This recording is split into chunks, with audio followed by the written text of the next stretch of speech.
Let me start by saying this. It was only years ago that the 5-cent millionaire with monopoly money and a get-out-of-jail-free card could go to a bank and get this mortgage approved. Now the banks are tighter. They're not letting you pass go or collect $200. I think we're going back to 2008 with that mentality. And like we've always said before, you should only buy if you can. Not if you want to, not if you think you can, but if you actually can, which means you have a good credit score. I'm 28 years old and I just bought my first home and I had a great credit. I worked very hard to get to that point.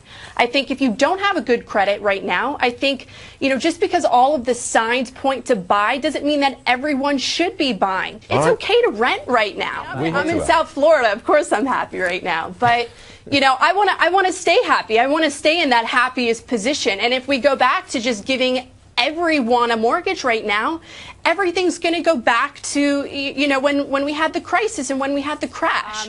Mortgage rates are at an all-time low, the lowest they've been in 60 years. 60 years. Yeah. So people are seeing this and they're jumping on this buying bandwagon. The only problem that we have right now is the fact that you have to give up your firstborn in order to get a mortgage. Yes. What I always advise my clients is to put in your highest and best. You can't be throwing in these low balls. And people think that, there are great deals. I will say that. There are great deals. However, if you want to get a property, you can't be messing around anymore. You need to look at the list price and think, okay, if this is a great piece of property, 20 other people think it's a great piece of property as well. Let's just say I just recently sold a townhome, $950,000. The original buyer bought it for 1.7. So there it's taking about 8 years to break even.